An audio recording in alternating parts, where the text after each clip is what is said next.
guys, welcome to another video. In today's video, I'm going to be showing you my entire coloring process. The software I'm using is Procreate and all the brushes will be linked in the description. And yeah, let's get into it. So before I start coloring, I like to pick a color palette that I'm going to use.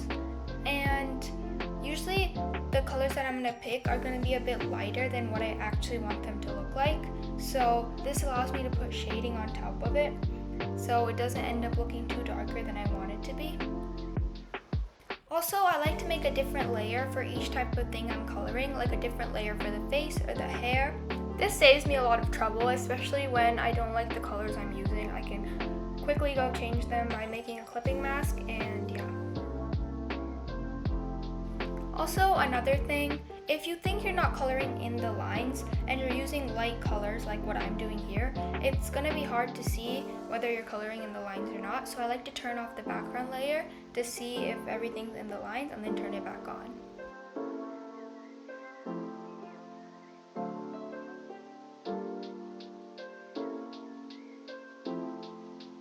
I like to make the line art for the ends of my eyes a bit lighter than the rest of the line art.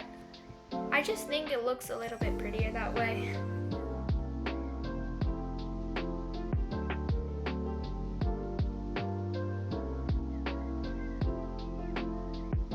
So for the white parts of the eyes, I like to make it a more of a beige-ish color instead of pure white, so it doesn't look way too bright.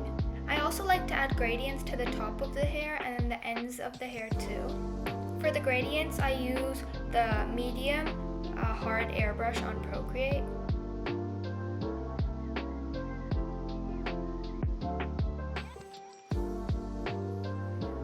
I like to make the tops of the gradients a bit more defined by adding a darker color and using a hard brush to outline them.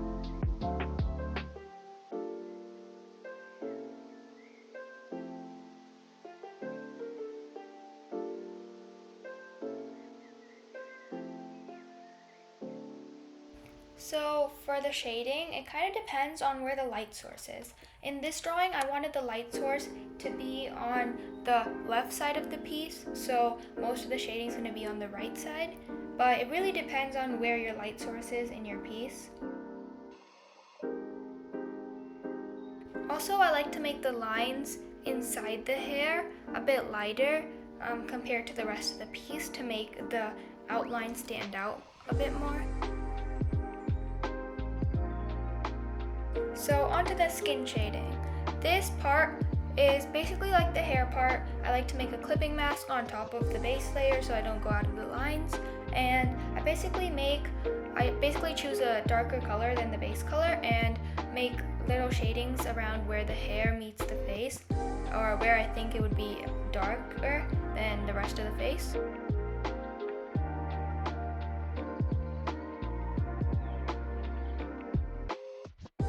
Then I choose a darker color and kind of shade the top of the shadows to make them look a bit more, to give them a bit more depth. Then I choose an even darker color and kind of outline the shadows to define them more, I guess.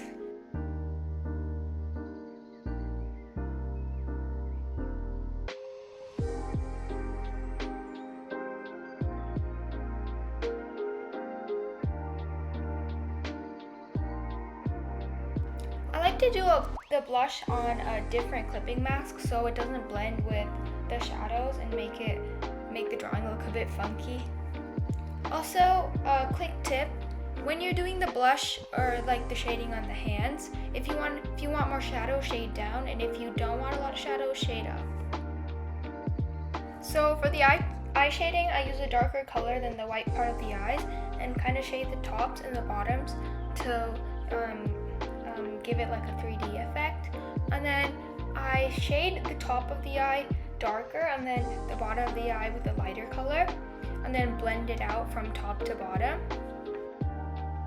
Then I add the highlights on the bottom and near the pupil of the eye, and I make the pupil of the eye darker than the rest of the eye.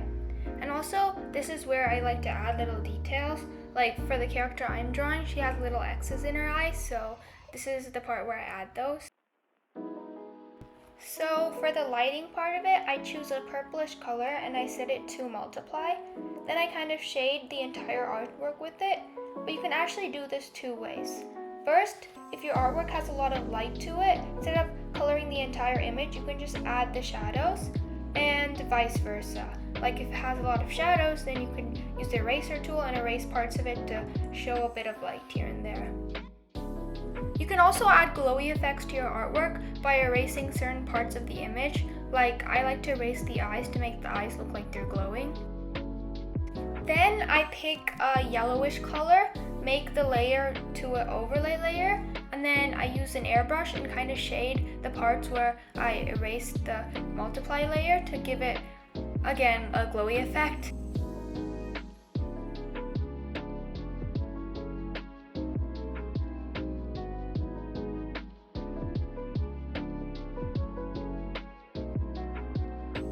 Now this is where I like to add special effects. So I go into the Procreate adjustment tab and then I add chromatic aberration. I just think this gives it like a really cool effect.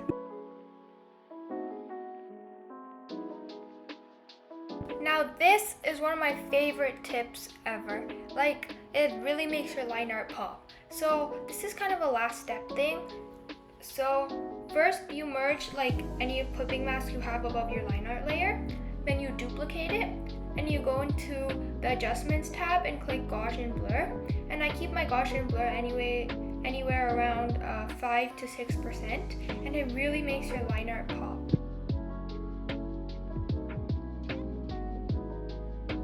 Now this last step is kind of optional, but I really like doing it. So I go into the Procreate adjustments tab and then I go to curves, and then I go to gradient maps and I kind of play around with all of them to see how the colors turn out.